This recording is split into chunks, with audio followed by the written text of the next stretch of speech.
Hey, welcome to day one. These videos that I'm going to put in this flight training, um, I'm going to put these videos in this flight training channel here on YouTube. And right now, what we're doing is these are the read aheads for the Tarrant County College professional pilot program, private pilot's license that my son is starting.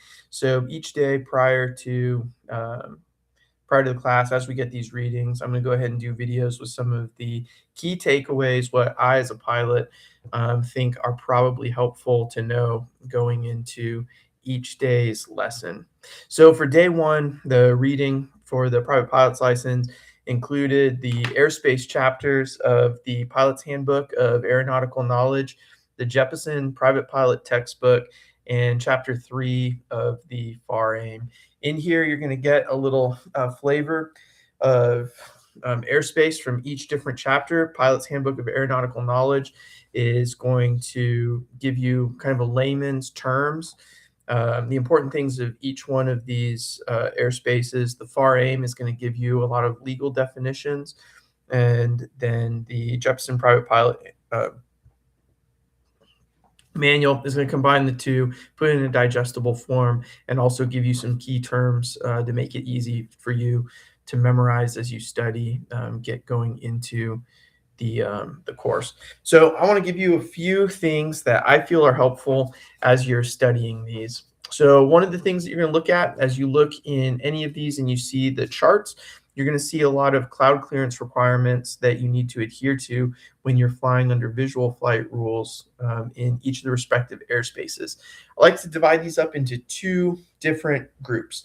One, go ahead and think of the places where you as a private pilot in a small airplane like a Cessna or a Piper would likely be flying, and then think of the higher ones where you would primarily be likely to see a lot of jet or turbine traffic. So with these, we can use two different mnemonics to help us remember. Where you'd be likely to see 3 Cessna 152s flying around, we can use the mnemonic 3 152.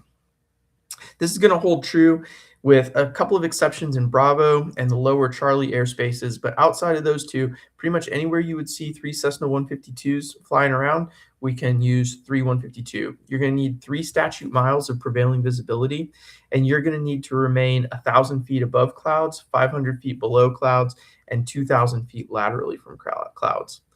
The next mnemonic we'll use is going to hold true pretty much anytime we're over 10,000 feet and VFR, and that's going to be F-111. So think of old fighter F-111. If you could possibly see an F-111 flying around, you're over 10,000 feet, but you're VFR, so you're outside of Class A airspace.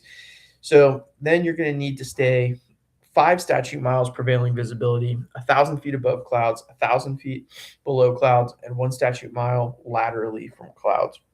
Our exceptions in B and some of the other golf, B, we need to be, it's going to be a little more restrictive. And then the low G airspaces, you have to memorize day, night.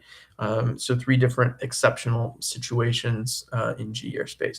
But other than that, 3 152 is going to serve us well anytime we're bombing around with other prop traffic, and F-111 is going to serve us well anytime we're up high. The next memory aid that's very helpful is you're going to need entry requirements for each of the airspaces. So you'll have a table, both, I believe, in the Handbook of Aeronautical Knowledge. You'll have a table that breaks it down, and then in the FAR AIM, it'll break it down by each airspace and enumerate those entry requirements.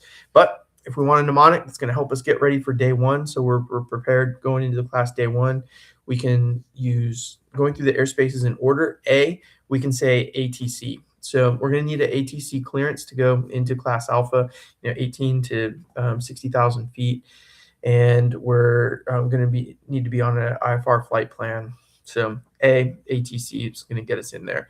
And then you're going to need the airplane equipment requisite for ATC to control you as well. B, we can use the mnemonic B cleared. So you're going to need to hear the words cleared to enter the class Bravo airspace. So B cleared. And then also with clearance. We need to think about what we as pilot need for that clearance. You need a private pilot's license or an endorsement to go into it, and then you're going to need a transponder and the equipment on your aircraft to get cleared. For C, we're going to say communicate, because we need to hear our call sign back, and we also need an operable transponder. So both us and the aircraft need to be communicating with the tower. So as you're calling to go into Class Charlie airspace, have your tail number. You may hear your tail number back and then stand by. Since you heard your tail number back, we now have communication. We can go into the airspace. The alternative is you'll probably hear aircraft calling Springfield Tower, stand by. You do not hear your call sign back. You're not good to go into the Charlie. You need to stand by. And then for Delta, we can use the word dialogue. This one, we just need two-way communications vocally with the tower. And now we're able to go into the Delta airspace. So A, ATC, B, be cleared, C, communicate, D, dialogue. This mnemonical helped us with our entry requirements into each of those airspaces. So I'm trying to keep all these videos as close to or under 5 minutes as possible. Just give you the most important things that I think you 100% need to know going into that day's class. Obviously, do your own reading. Make sure that you show up prepared. But those are the things that I would have memorized before you go into day one as far as airspace is concerned.